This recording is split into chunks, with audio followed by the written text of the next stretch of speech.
Dark web అంటే ఏంటి? ఎందుకు అందరూ అంత భయపడతారు? డార్క్ వెబ్ వెనుక దాగున్న చేదు నిజాలేంటో చూద్దాం. ఇంటర్నెట్ ని 3 భాగాలుగా విడగొడతారు. Surface web, deep web, dark web. మీరు చూస్తున్న గూగుల్, యూట్యూబ్, ఫేస్బుక్ వంటివన్నీ కూడా సర్ఫేస్ వెబ్. అంటే 100% ఇంటర్నెట్ లో కేవలం ఇది 4 to 5% మాత్రమే. మిగతా 95% లో deep web and dark web ఉంటాయి. ఇవి నార్మల్ బ్రౌజర్స్ తో కనిపించవు.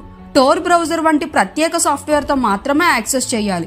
కానీ డార్క్ వెబ్ అనేది ఇంటర్నెట్ లోని భయంకరమైన చీకటి ప్రపంచం. అక్కడ జరిగే పనులేంటంటే చైల్డ్ ట్రాఫికింగ్, పేమెంట్ ఇస్తే ఎవరినైనా హత్య చేయడం, మానవ అవయవాల విక్రయం, స్టోలెన్ డేటా, క్రెడిట్ కార్డులు, పాస్వర్డ్లు, ఆధార్ డీటెయిల్స్ అమ్ముతారు. మానవుల మీద లైవ్ టెస్టింగ్ అంటే టార్చర్ రూమ్స్. ఇంకో షాకింగ్ విషయం ఏంటంటే డార్క్ వెబ్ లో రెడ్ రూమ్స్ అనే వింత ప్రోగ్రామ్స్ ఉంటాయి. ఇవి లైవ్ టార్చర్ షోస్ లాంటివి. వీటిని నకిలీ అనేవాళ్ళు ఉన్నా నిజమనడానికి కూడా రిపోర్ట్స్ ఉన్నాయి. డార్క్ వెబ్ లో జరిగే ట్రాన్సాక్షన్స్ అన్నీ కూడా బిట్ కాయిన్ లేదా క్రిప్టో కరెన్సీ ద్వారా మాత్రమే జరుగుతాయి. అందుకే వీటిని ట్రేస్ చేయడం కష్టం. చాలా మంది డార్క్ వెబ్ ను కేవలం ఆసక్తితో ఓపెన్ చేస్తారు, కానీ అది చాలా డేంజరస్. ఇక్కడ ఒక్క క్లిక్ తో మీ ఎంటైర్ పర్సనల్ డేటా అనేది హ్యాక్ చేయొచ్చు. డార్క్ వెబ్ అనేది ఒక భయంకరమైన ప్రపంచం. అక్కడ నుండి బయటపడడం చాలా కష్టం. డార్క్ వెబ్ గురించి మరిన్ని ఇంట్రెస్టింగ్ ఫ్యాక్ట్స్ తెలుసుకోవాలంటే పార్ట్ 2 అని చెప్పి కామెంట్ చేయండి.